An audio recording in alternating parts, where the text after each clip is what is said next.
We're here now in the Michelin supercar paddock with Phil Winders, who is the product manager for BMW UK. Phil, hi Andrew. Pleasure to meet you. Thanks ever so much for bringing down the i8. In the world of hybrid cars, it seems before the i8 we have either the hypercars at one end or the sort of more modestly powered cars at the other. The i8 is the first car to sort of fill some of that big middle ground.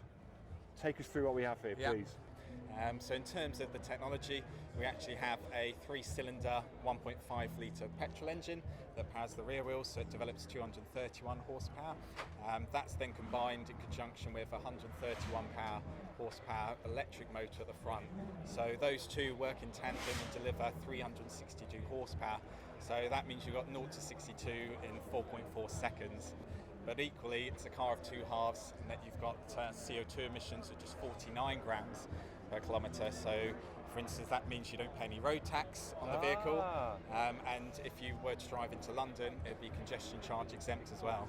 I take it you must have had to focus a lot on the weight of this car. What sort of materials are involved in keeping it down? Exactly. So part of the BMW i philosophy is about building the cars from the ground up. The battery's low, so the i8 has the lowest centre of gravity of any BMW that we have.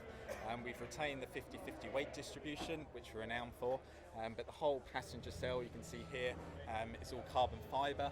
So it's all about weight saving there, and also extremely rigid in the event of sort of any crash, accident damage. We've then got all of the exterior of the chassis as well as aluminium.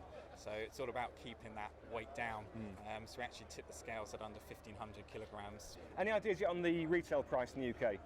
Yep, so it's 99,845 is its on the road price sort of in the UK, but actually there's the £5,000 subsidy that we get, so it comes in at just under 95,000 on the road. And at the same time, because it's that combined petrol and electric, we're actually looking at a fuel consumption of 134.5 miles to the gallon.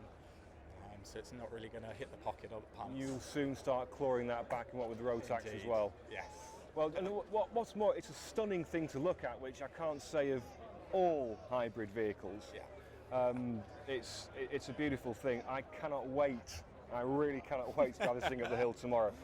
You'll certainly enjoy it, Andrew. Oh, I will. Okay, so this is one of the highlights of my weekend. In fact, it might be the highlight of my weekend. I'm getting the UK exclusive first drive in the BMW i8, surrounded by some of the world's most exotic supercars. It's unbelievable. Aston Martin V12 Vantage S, McLaren 650S MSO, SLS AMG GT3, Noble M600 driven by Anthony Reid. This thing is going to be moving. Koenigsegg One, which I had the privilege of driving a couple of days ago. That might be quick. Hi, Anthony. You give me some room to come past, Anthony, would you, if I catch you up? For me on that electric thing. Get off the line sharpish, but... So are you driving up the hill? Yeah. Oh, fantastic. Should be fun, eh? Yeah, have you done it before? In anger. Not in anger, only shepherding your cars up there when we're filming the supercar shoot, the road test. Totally different with street rails in place. Yeah? Doesn't it? It's a different course.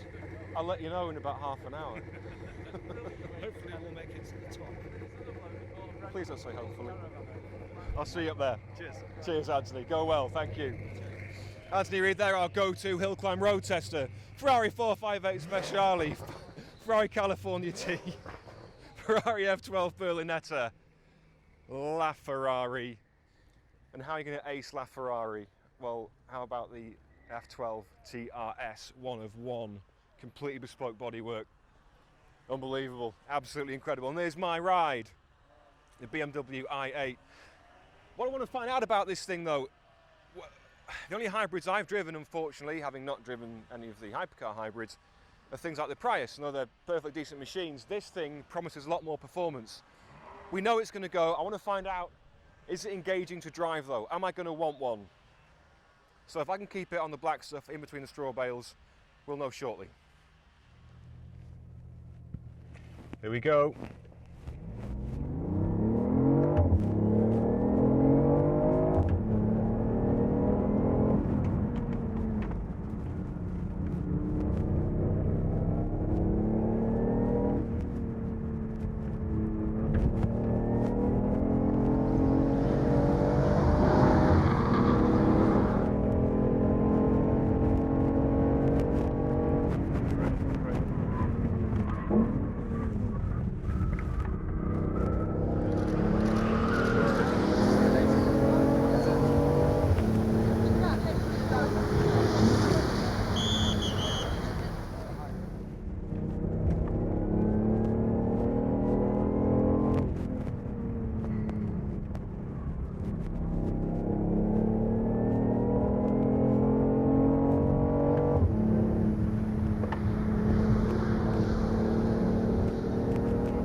Right, we're freshly back after not just my first drive up the hill in anger or something vaguely resembling anger.